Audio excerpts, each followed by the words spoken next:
62 years old lady, number one. 5 children.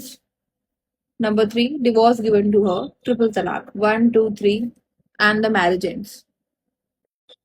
Can she take maintenance under the Muslim law?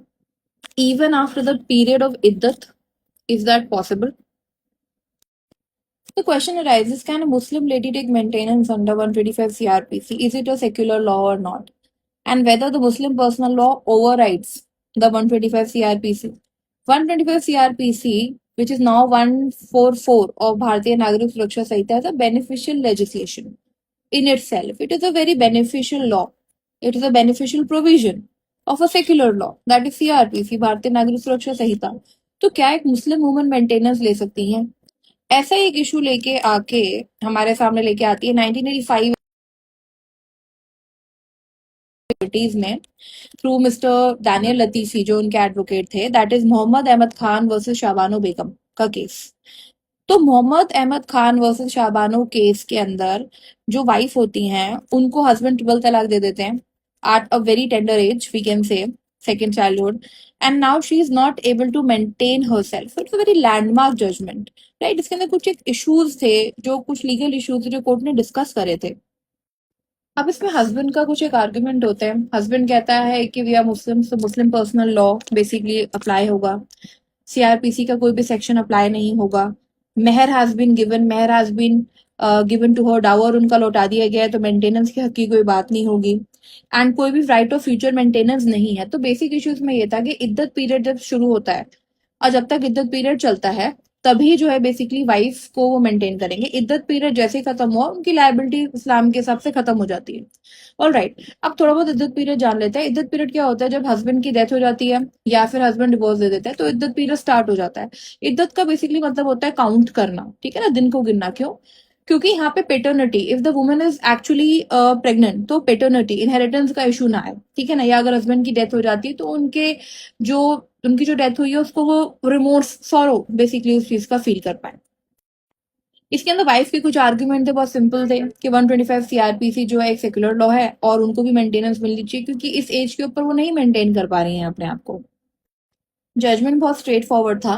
Court ने basically यहाँ पे बोला कि आप वाइफ को मेंटेन करोगे इद्दत पीरियड के बाद भी. यस, इद्दत पीरियड जब खत्म होता है तो उसके बाद भी आप अपनी मुस्लिम वाइफ को मेंटेन करोगे, ठीक है. 125 सीआरपीसी कहीं ना कहीं मुस्लिम पर्सनल लॉ को ओवरराइड करता है, क्योंकि वो एक बेनिफिशियल लेजिस्लेशन है, ठीक है. विद इन द इद्दत पीरियड जो है मेंटेन करो, और उसके बाद भी आपको अपनी वाइफ को बेसिकली मेंटेन करना पड़ता है, क्योंकि वो अपने आप को अगर नहीं मेंटेन कर पा रही है तो वो क्या करेंगे. So this was a very clear cut decision. एक छोटी ऑब्जर्वेशन थी, कोर्ट ने बोला था कि यूनिफॉर्म सिविल कोड बेसिकली आना चाहिए, क्योंकि वो एक डेड लेटर बन चुका है. It is a need of the hour. अब एक छोटी सी क्रोनोलॉजी है जो हमको समझनी पड़ेगी कि 1985 के अंदर इसका जजमेंट आ गया, 5 जज बेंच जजमेंट था. उसके बाद ना जो कंसर्न गवर्नमेंट होती है उस टाइम के ऊपर, वो एक एक्ट लेके आती है जिसका नाम होता है मुस्लिम woman protection of rights on divorce act 1986. अब कुछ लोगों ने ये बात भी बोली थी उस टाइम, और जब इसके टेक्स्ट को पढ़ते हैं तो कहीं ना कहीं समझ आता है कि ये एक्ट को ना डाइल्यूट करने के लिए लाया गया था सुप्रीम कोर्ट का 5 जज बेंच के जजमेंट को. बट हावेवर वो सुप्रीम कोर्ट ने बहुत ही अच्छी तरीके से इस चीज को समझा और सैट को इंटरप्रिटेट करा कि सैट की बेसिक एम ही ये है कि ये मुस्लिम वुमन जो है उनके राइट्स को प्रोटेक्ट करे, उन्हें मेंटेनेंस भी दिलाए. Alright, it is a very small act. 1986 act बहुत ही ज्यादा स्मॉल एक्ट था. तो इस एक्ट के अंदर बेसिकली क्या था, कुछ एक चीजें थी. जैसे बेसिकली 2 सेक्शन अगर हम फोकस करें इसके ऊपर, सेक्शन 3 एंड सेक्शन 4. सेक्शन 3 क्या कहता था कि husband will make a reasonable fair provision and maintenance within the period of iddat. अब ये जो within the period of iddat था ना, ये प्रॉब्लम कर रहा था, क्योंकि सुप्रीम कोर्ट ने बोला कि within the period of इद्दत भी, और इद्दत पीरियड जब खत्म हो जाएगा उसके बाद भी आपकी ड्यूटी है मुस्लिम लॉ के अंदर कि आप अपनी वाइफ को जो है बेसिकली मेंटेन करें. अब ये प्रॉब्लमैटिक था. सेक्शन 4 था. बेसिकली सेक्शन 4 क्या कहता था, अगर एक लेडी को, मुस्लिम लेडी को नहीं मिल पा रही है, मतलब कि वो अपने आप को नहीं मेंटेनेंस कर पा रही है किसी भी तरीके से, तो वो क्या करेंगी, वो अपने किसी रिलेटिव से मांग लेंगी या फिर वक्फ बोर्ड की हेल्प लेंगी.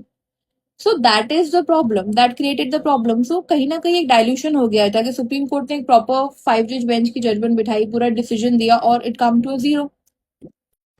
Now the time moves. अब 1985 से 2001 का समय आया. अब जब 2001 का समय आया तो Daniel Latifi versus union of India का केस आया, ठीक है. डैनियल लतीफी बेसिकली एडवोकेट थे शाहबानो बेगम के. उन्होंने कॉन्स्टिट्यूशनैलिटी ही चैलेंज कर दी इस 1986 एक्ट की। उन्होंने बोला कि ये एक्ट तो डाइल्यूट कर रहा है, कि जो भी कहा गया था सुप्रीम कोर्ट के द्वारा, इतनी मेहनत हुई, इतने स्ट्रगल्स हुए, ये एक्ट तो उस चीज को डाइल्यूट कर रहा है। तो कैसे आगे सारी की सारा चीज चलेगा? यहाँ पे तो विद इन द इद्दत पीरियड आप मेंटेनेंस की बात कर रहे हो, आफ्टर द इद्दत पीरियड जो है वो मेंटेनेंस कैसे दी जाएगी? That is basically creating the problem. So उन्होंने काफी मुद्दे उठाए। एक सबसे ज्यादा इंपॉर्टेंट मुद्दा मुझे लगा कि ये जो मुस्लिम वुमेन है, उनका आर्टिकल 14 हिंडर हो रहा है, उनका आर्टिकल 21 हिंडर हो रहा है, आर्टिकल 15 हिंडर हो रहा है। अब आर्टिकल 14 के अंदर right to equality, equal protection of law, ठीक है तो वो भारत की नागरिक ही, उनको तो नहीं देखा जा रहा just because they are associated with a particular religion, all right. उसके अलावा आर्टिकल 21, उनकी फ्रीडम, उनकी लिबर्टी भी इस चीज में खत्म हो पा रही है, वो कैसे अपने आप को मेंटेन करेंगे? आर्टिकल 15, बेसिकली वो वल्नरेबल है, डेस्टिट्यूट और वैग्रेंट है उस टाइम, तो वो कैसे अपने आप को मेंटेन करेंगी? तो इस चीज के ऊपर भी कोर्ट ने काफी ज्यादा इसके अंदर एक्सप्लेनेशन दी है।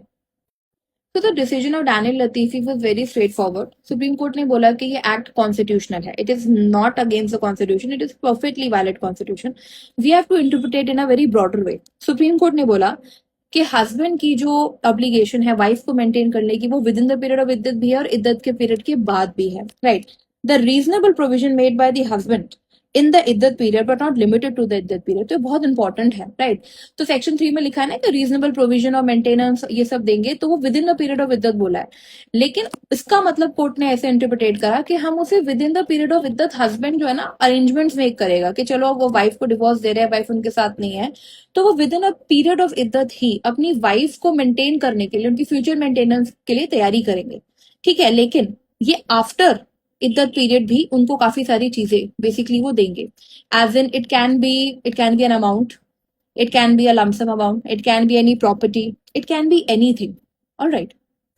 So now Daniel Latifi versus Union of India के केस का डिसीजन बहुत स्ट्रेट फॉरवर्ड था कि a Muslim woman can seek the maintenance even after the period of iddat, ठीक है। So that is the most important point।